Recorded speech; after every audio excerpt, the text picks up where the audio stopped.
ज्ञानञ्जनशलाकया चक्षुरुन्मिलितं येन तस्मै श्रीगुरुवे नमः।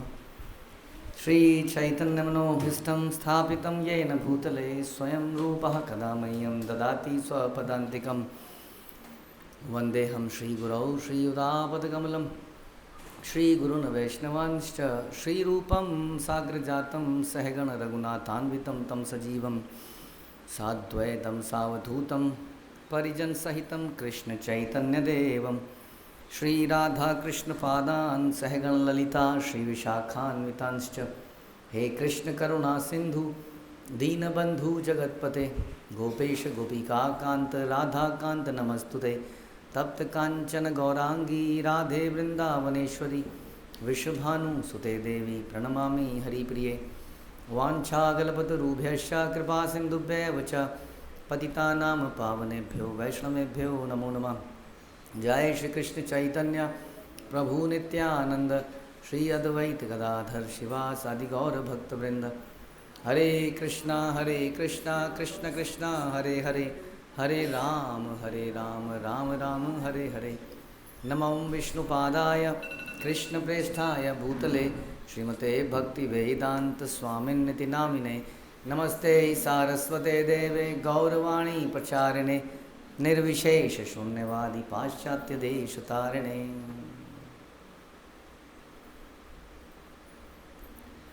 हरे कृष्ण। भगवद गीता अध्याय 13 श्लोक संख्या 21। कार्य कारण कर्तव्ये हेतु प्रकृति रुच्यते पुरुषः सुख दुखानां भोक्तत्वे हेतु रुच्यते।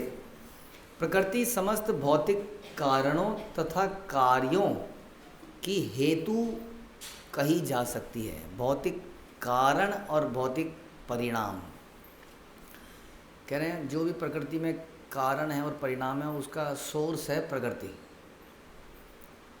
प्रकृति के ऊपर भगवान है ऑफ कोर्स, और जीव जो है वो किस चीज़ का सोर्स है बताइए, कुछ लगता है? बड़ा अच्छा बोला भगवान ने। कह रहे हैं जीव इस संसार में विविध सुख दुख के भोग का कारण है। सुख दुख का जो कारण है वो तो जीव है, बाकी सब प्रकृति है। तो आप कह सकते हैं कि ओरिजिनली भगवान की सृष्टि में तो सुख दुख हाँ उनके हिसाब से तो सब ऑस्पिशियस है। बिकॉज क्यों है? क्योंकि भगवान की क्रिएशन है कि नहीं। अब भगवान की क्रिएशन है तो बेकार तो हो ही नहीं सकती। जैसे कि ये तो यूसेज के ऊपर है, राइट। ऐसे चाकू अच्छी चीज़ है बुरी चीज़ है, हम कहते हैं चाकू सब्जी भी काटता है, चाकू से मर्डर भी होता है। तो प्रकृति अपने आप में बुरी वस्तु इस प्रकार से नहीं है, वो तो हमारे हित के लिए भगवान ने बनाई है। लेकिन कहते हैं कि जो लिविंग एंटिटीज़ है ना, ये क्रिएट करती है इसके अंदर सुख या दुख, अच्छा या बुरा। और वो किस प्रभाव में करती है? पिछले श्लोक में बताया था, गुणों के प्रभाव में। तो जैसे गुणों से वो प्रभावित है, जो कोई गुंडा बदमाश है वो चाकू देखते ही पकड़ता, कहता हाँ बढ़िया ग्रिप है, डालने के बढ़िया रहेगा। हाँ, तो देखेगा पीछे का हिस्सा कैसा है पकड़ने में। और एक माता देखेगी धार कैसी है, हाँ इतना मोटा, हाथ थक जाएगा आलू काटते काटते। उनके पतले पतले चाकू होंगे। और जो बकरा काटता है तो अलग अलग तरह के होंगे ना। तो उसकी जो चेतना है गुण के अनुसार, तमोगुण रजोगुण या सतोगुण, उसके अनुसार क्या होगा, वो अलग अलग चीज़ों को अलग अलग इस्तेमाल में लाएगा। और उससे क्या होगा, सुख या दुख, है कि नहीं। अब अगर उसी चाकू से कोई डॉक्टर ऑपरेशन भी करेगा, माना नॉट पैसे के लिए, आजकल तो डॉक्टर का एग्जाम्पल देना ही गलत है वैसे, क्या बोल रहे हैं फिर। डॉक्टर कोई अच्छा डॉक्टर जो पैसा नहीं कमाना चाहता है, फ्री में इलाज करता है माना। अब उससे करेगा तो वो अपने लिए सुख पैदा करेगा दुख पैदा करेगा? सुख पैदा करेगा, क्योंकि वो एक अच्छा कार्य कर रहा है, संसारिक अच्छा कार्य। और वही अगर कोई और गंदा काम करेगा, मारेगा मुरेगा, तो वो अपने लिए दुख पैदा करेगा। तो ये दुख और सुख का कारण कौन है? जीव है। वो उन गुणों के प्रभाव से कर रहा है, लेकिन वो ये नहीं कह सकता कि मैं इससे प्रभावित था, नहीं। जैसे कि आपने कुछ गलत काम किया, जनरली जो होता है, तो माता पिता कहते हैं ये तो अच्छा है, ये इसके कारण बेकार हो गया मेरा बच्चा। तो ये इलॉजिकल बात है, ये छोटे दिमाग के लोग बोलते हैं, ऐसा बोला नहीं जा सकता। जिसने किया है वही रिस्पॉन्सिबल है, वो किसके प्रभाव में था, क्या प्रभाव में था, डज नॉट मैटर है। जिसने किसी को मारा है, मर्डर कर दिया है, वो ये नहीं कह सकता मैं तो उसके प्रभाव में आ गया, मैं तो उसके उकसाने पर आ गया, ये कोई सुनता नहीं है। उसने किया है, वो रिस्पॉन्सिबल है। तो ये आप समझिए, माना कि गुणों के प्रभाव में करता है, लेकिन गुणों के प्रभाव में आता क्यों है, वो थोड़ा अगले श्लोक में और ज़्यादा क्लियर होगा। बट मोटे तौर पे कहेंगे अपनी इच्छाओं के कारण, क्योंकि उसके अंदर इच्छाएं हैं। वो आया ही क्यों यहाँ पर, नहीं। अब जैसे आदमी विदेश में जाता है कई बार, अब कई बार विदेश में सेटल हो जाता है, तो उसके बच्चे बड़े होते हैं, बच्चे बड़े होते हैं तो बच्चा भी 15 साल का होता है, कहता है पापा ये क्या, बोलिए, ये आपकी बहू, बहू तो कहेगा नहीं वहाँ पर, वो तो आ जाएगा, अरे ये किसको लाया है, अरे गर्लफ्रेंड है मेरी, और किसको लाया हूँ।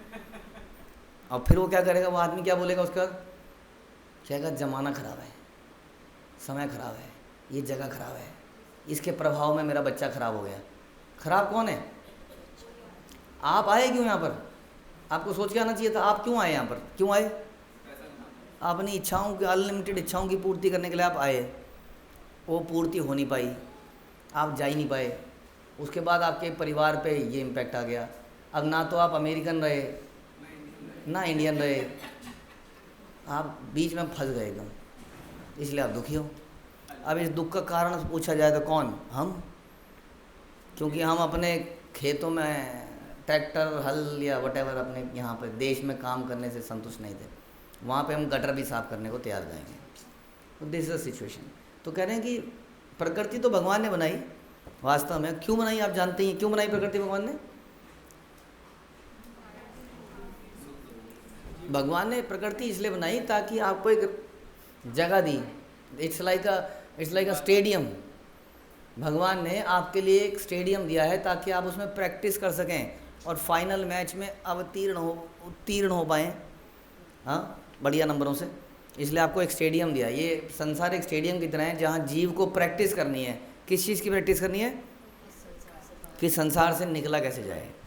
उसके लिए बहुत सारी सिचुएशन यहाँ पर बनेंगी जिसमें हमें पास होना है, बार बार बहुत सारे टेस्ट होते रहेंगे हमारे डेली बेसिस पे। जैसे जैसे आप टेस्ट में पास होंगे तो वैसे वैसे क्या होगा,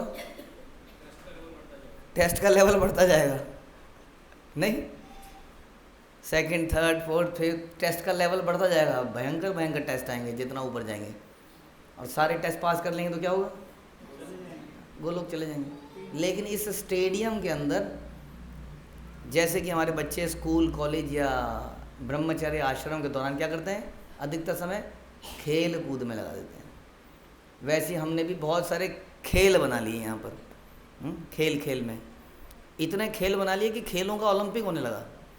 कितने तरह के खेल संसार के अंदर है, हाँ? तो इंसान भूल गया कि वो पर्पस क्या था। तो इस संसार, इस प्रकृति का उसने दुरुपयोग कर दिया। यहाँ पे प्रभुपाद बता रहे हैं, उसने प्रकृति को भोगने का प्रयास किया। उसको ये लगा कि प्रकृति मेरे लिए बनाई गई है और मैं यहाँ का राजा हूँ, और गलती से उसने कुछ चीज़ें जोड़ ली, पैसे जोड़ लिए, कुछ कार जोड़ ली, घर जोड़ लिया, तो उसको लगता है इसका भोक्ता मैं हूँ।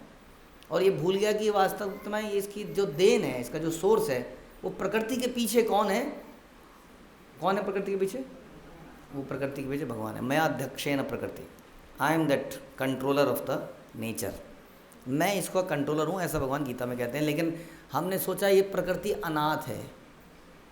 जैसे कि बाग में आम का पेड़ लगाओ तो हम डरते हैं उसमें जाने में, हमें लगता है माली होगा कहीं ना कहीं, कोई कुत्ता छोड़ रखा होगा। लेकिन कई बार सड़क के किनारे कोई आम का पेड़ लगाओ तो गाड़ी छोड़ेगा आदमी, गाड़ी के ऊपर छत पे चलेगा, उस छत के ऊपर से जाके आम तोड़ेगा, उसको पता है ये किसी का नहीं है। जबकि वो हम ये भूल गए कि ये बाग का और ये सड़क का, ये दोनों ही पेड़ भगवान की देन है। वास्तव में देखा जाए तो वो माली तो ज़बरदस्ती का हकदार बन गया है वहाँ पर, और उस भगवान को, उस अल्टीमेट माली को हम भूल जाते हैं। और इसलिए इस संसार को क्या करते हैं, लॉर्ड इट ओवर, जो प्रभुपाद कहते हैं, we try to control, enjoyer बनने का प्रयास करते हैं। अधिक से अधिक एरिया, जगह, पैसा यहाँ पर कब्जा करने का प्रयास करते हैं। और इसी प्रोसेस में ये प्रोसेस कंप्लीट तो हो नहीं पाता, और इसी प्रोसेस के बीच में हम कभी मर जाते हैं। तो प्रभुपाद बता रहे हैं जब वो मरते हैं तो अब जो मेरी वो अनलिमिटेड अनफुलफिल्ड डिज़ायर्स रह गई, उसके कारण हमारे पिताजी भगवान हमें एक और शरीर देते हैं ताकि मैं अपनी उन बची हुई इच्छाओं को पूरा कर पाऊँ, और इस प्रकार से मैं निरंतर पैदा होता रहता हूँ और मरता रहता हूँ। और भगवान इसी दिन का वेट करते हैं कि, और भगवान ने इतना सिंपल नहीं बनाया, सब कुछ बड़ा कॉम्प्लिकेटेड है, बड़ा दुखदायी है, ताकि कभी इसको समझ में आए कि वाई आई एम सफरिंग। ये क्वेश्चन सबको पूछना चाहिए, है ना। ये जीव गोस्वामी ने पूछा था चैतन्य महाप्रभु से कि क्या मैं क्यों सफ़र कर रहा हूँ संसार में, प्रॉब्लम क्या है, मैं कहाँ से आया हूँ। एक दिन वो एक क्वेश्चन पूछे और तब उसको आंसर मिले। तो वास्तव में संसार भगवान ने बनाया, हमारे लिए बनाया, ताकि हम इसको प्रैक्टिस करके, इसको चीज़ों को इस्तेमाल करके, हाँ, जैसे हम भगवान को ऑफरिंग करते हैं, पत्रम पुष्पम फलम, ये क्या है, इट्स अ प्रैक्टिस। क्योंकि भगवान के धाम में शुद्ध चीज़ें हैं, शुद्धतम चीज़ें दें या ये चीज़ें दें। अब आप कितनी भी मेहनत से बनाइए, कभी कभी खाने में बाल निकल आता है, कुछ कभी कुछ हो जाता है, कभी कुछ हो जाता है। तो यहाँ पर ये चीज़ें ऑफरिंग करी भी कैसे जाएँ, बड़ा मुश्किल काम है, बहुत मुश्किल काम है। अब मंदिरों में बहुत कुछ करते हैं, तब भी पीछे खबर आ गई कि एक लड्डू में घी ऐसा निकल आया, बताइए अब क्या करें इसका, नहीं तो वेरी डिफ़िकल्ट। तो इन चीज़ों को तो हम ऑफ़र करके प्रैक्टिस ही कर सकते हैं बस, असली ऑफरिंग तो आप वहीं करेंगे। तो प्रैक्टिस के लिए बनाया, यानी कि ऑफरिंग के लिए बनाया, कि जो भी आप करिए, जो भी आपके पास है, उसको भगवान को ऑफ़र करने की प्रैक्टिस कीजिए, धीरे धीरे भगवान के लिए यूज़ करने का प्रयास करिए, और ज़िंदगी को आराम से जिए, नो प्रॉब्लम। ऐसा करते करते जब हम इस संसार से विरक्त हो जाएंगे, हमें समझ में आ जाएगा कि इसका पर्पस क्या है, तब हम भगवान के धाम में चले जाएंगे। लेकिन इसके विपरीत जब हम इसको लॉर्ड इट ओवर, इसको कब्जा, इसको ओनर बन जाते हैं, इसको भोगने का प्रयास करते हैं, वहीं हम फंस जाते हैं। क्योंकि अंत काले क्या है, यम यत यत क्या है, यम यम भावम, हाँ, क्या है, स्मरण मुक्ता कलेवरम, ना अंत काले यम यम याति, आप लोगों को एक भी श्लोक याद नहीं है, यम यम वापी स्मरण भावम। तो जैसा जैसा आप स्मरण करेंगे अंत समय में, वैसा ही वैसा शरीर प्राप्त करेंगे। तो ये जो इच्छाएं हैं ये अनलिमिटेड हैं, और ये अनफुलफिल्ड रह जाती हैं at the time of death. उससे क्या होता है, उन्हीं चीज़ों का स्मरण रह जाता है, परिवार का, धन का, और उस स्मरण के कारण जब हम दूसरा शरीर प्राप्त करते हैं तो अकॉर्डिंगली एक और शरीर हमें मिल जाता है। और इस प्रकार हम अनलिमिटेडली, अनंत काल से इस संसार को कंट्रोल या लॉर्ड इट ओवर करने का प्रयास कर रहे हैं, भोगने का प्रयास कर रहे हैं। और इससे क्या हो रहा है, दूसरी लाइन, इससे अलग अलग प्रकार के सुख और दुख पैदा हो रहे हैं, जिनको हम भोगे जा रहे हैं। थोड़े दिन एक दुख खत्म होता है तो एक सुख आता है, तो हमें अच्छा लगता है, फिर वो दुख खत्म हो जाता है या सुख खत्म हो जाता है तो फिर से दुख आता है, तो हम फिर वेट करते हैं कि ये फिर से सुख कब आएगा। इसलिए वो पूछते हैं कब हम होंगे कामयाब, हम बोलते हैं कब होंगे कामयाब। तो यही चलता रहता है निरंतर, एक पजल की तरह। जैसे हमें पजल सॉल्व करना अच्छा लगता है, अब आप बताइए कि पजल सॉल्व करके क्या प्राप्त होता है इंसान को, लेकिन वो पजल सॉल्व करता है। वैसे वो जीवन की पजल में भी इसी प्रकार से लगा रहता है, जबकि इस पजल को खेलना मैंडेटरी है, मैंडेटरी नहीं है। वो जानबूझ के इसको कॉम्प्लिकेट करता है पहले, और फिर जैसे कि शहर हम बनाते हैं, शहर बनते बनते शहर कॉम्प्लिकेट हो जाते हैं, सड़कें चौक हो जाती हैं, सीवर लाइन बंद हो जाती है, पानी की सप्लाई ख़त्म हो जाती है, बिजली धीरे धीरे वहाँ पे कम हो जाती है। फिर उसको पूर्ति करने के लिए सरकार बड़े बड़े प्रोजेक्ट बनाती है, फिर एक और पावर प्लांट बनाती है, हाँ, फिर फ्लाईओवर्स बनाती है, फिर फैक्ट्रियों को वहाँ से भगाती है, ज़्यादा पोल्यूशन हो गया। उस प्रोसेस में पोल्यूशन कंट्रोल नहीं हो पाता है। जब तक फ्लाईओवर बनता है तब तक उस जगह नरक बन जाती है 1-2 साल। जैसे ही वो फ्लाईओवर पूरा होता है, वो फ्लाईओवर वहाँ सारा ट्रैफिक वहाँ से शुक से निकल जाता है आगे, और अगले जंक्शन पे आके अटक जाता है। फिर अगले जंक्शन पे एक और पुल बनाया जाता है, फिर वो अगले जंक्शन पे अटक जाता है। जब तक ये होता है तब तक इस एरिया की पॉपुलेशन और बढ़ जाती है, और वहाँ पे ट्रैफिक फिर से उस पुल पे, कभी कभी उस पुल पे कोई गाड़ी खराब हो जाए 2 मिनट के लिए, 5 मिनट के लिए, तो ज़बरदस्त जाम लग जाता है, ख़तरनाक जाम। फिर उसके लिए इंसान मेट्रो बनाता है, और इस प्रकार से खुशी और दुख आता रहता है, कभी खुशी कभी गम, और इसी में इंसान का पूरा जीवन इसी पहेली को सुलझाने में निकल जाता है, और यही सोचते सोचते मरता है और फिर से पैदा होता है। हरे कृष्णा। श्रील प्रभुपाद की जय, भगवद गीता की जय। ओम नमो भगवते